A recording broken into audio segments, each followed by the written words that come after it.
Today I played with my truck ABS system, and I figured that two of my truck ABS sensors, the front ones, are busted, and how the computer, the truck computer or the ECU is testing all the other computers is at the beginning when you put the key on and you turn it to accessories,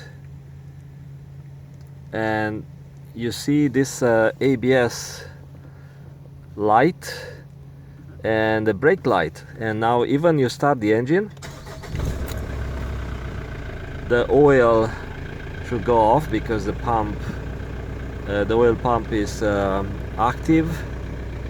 All the other lights are off, but the ABS sensor, the ABS computer and the brake are on. So first, usually the ABS comes on and off. Sometimes it goes, sometimes it goes out, but after a while stays on, and later the brake warning, it tells you that you can't really rely on the brakes. So sometimes the brakes might make a sound, depends on the fault, and there are other videos how you test the brakes and the brake booster, but this is not the scope for this video. So I tried to troubleshoot the ABS system, and I'll show you what I did. A mechanic with experience would tell you right away, just replace the ABS sensors. They generally don't bother to troubleshoot the system, and if you have a computer code reader, then we'll tell you what's going on. But my computer in the car requires a special reading tool. It's a Mitsubishi Pajero, and it requires an older reader or very expensive one that include that type of data protocols, and they call it MUT or MUT2. That's the old one. And I thought to buy one, but I decided that I'll go the other way. So there is a way to short the diagnostic computer connector right under the dashboard with a piece of wire. Read on the internet, I cannot give you advice how you do that. So I did that, and you count the number of blinks on the dashboard. So there are lights that are going to blink, and I deciphered the number of blinks, and it tells me there's something not right with the ABS sensors. And that was kind of easy, but you have to do some reading, or maybe you have to rely on other people troubleshooting and tips. And I went underneath the car right at the front wheels, and I disconnected this connector. I just follow the sensor harness. So again, I'm not a mechanic, so for me it takes some time to go step by step, understand the system, and follow wiring or follow the service manuals, diagrams. So I follow this cable to see where it's connected, because I did not have the manual handy, and ended up to this connector. So I pulled the connector by pressing the tab. So it's a locking tab right here.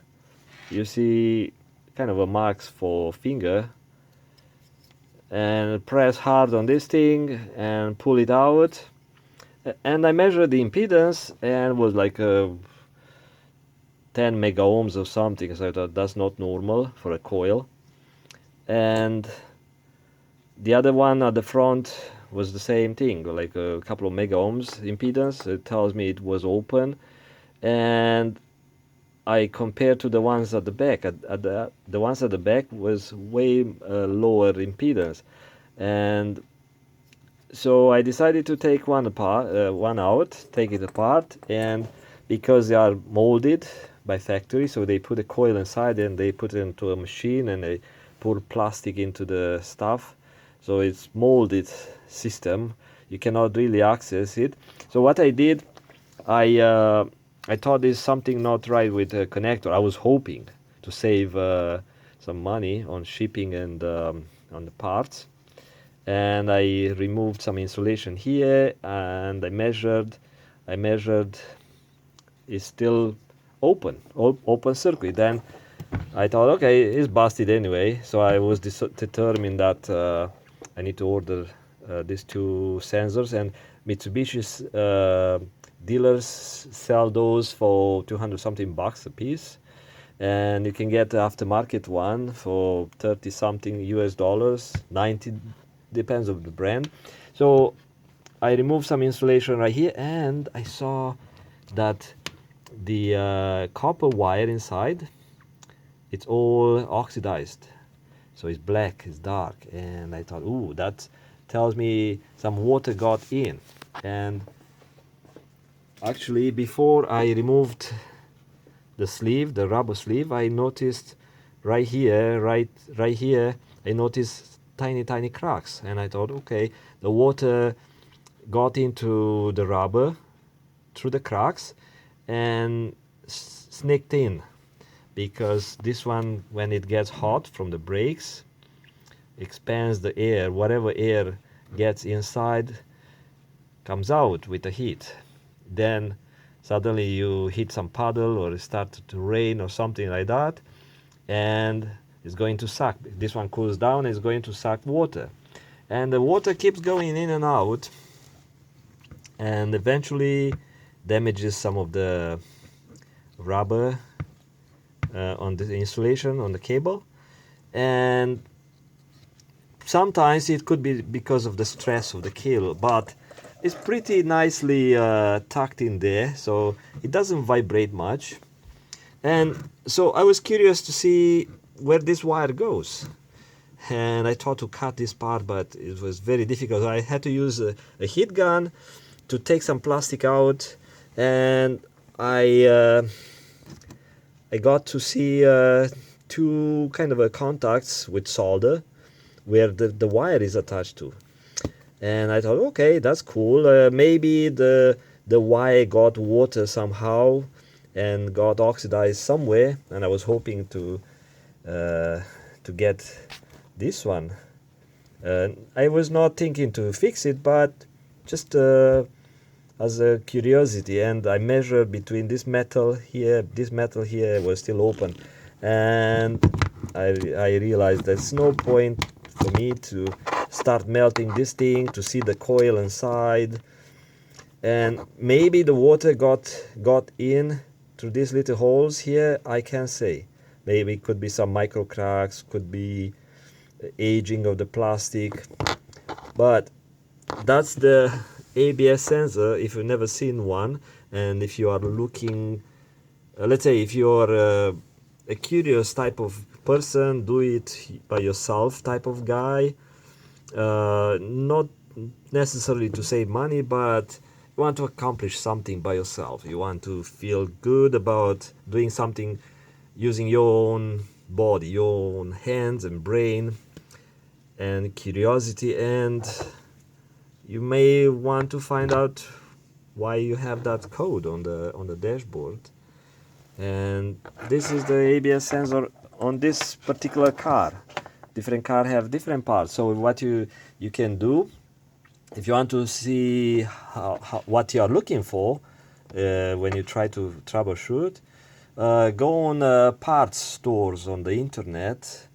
Let's say megazip.com or .net has a bunch of cars inventoried by part number, by parts, whatever, and you type in or you search for your particular car, and if it's in that list, go to, let's say, brake systems and see the part number, and take that part number and go on eBay, go on the internet, and see an actual picture of an actual sensor or whatever part you're looking for. So now when you look around, you know what shape this one has, or your specific part has, and you look under the car, in the car, I don't know what part might be faulty in your case, and locate that part by an image that you can find out of the from the internet.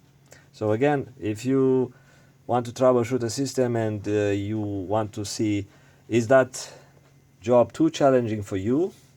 Is it too much work, too complicated?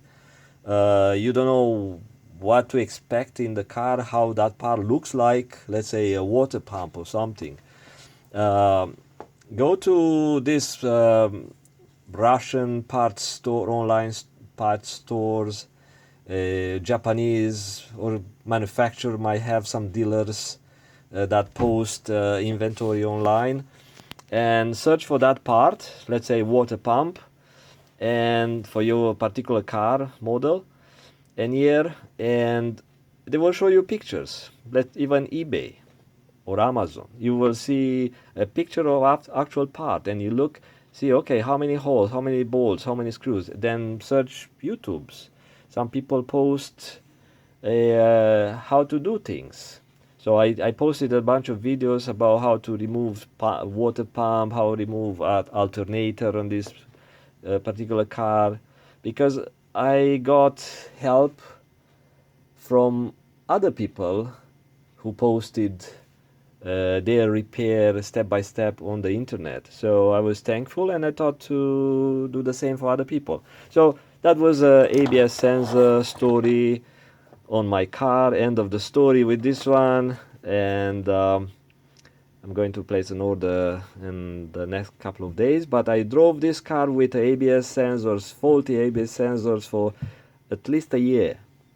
During the winter, so now is winter, is January 2020, and during the winter, during the very, very bad weather in the mountains, on the highway in the mountains, no problem, no problem. So I consider that I have no ABS system in my car. So if it shows you some warning or something, then it tells you don't rely on the system. So I did that.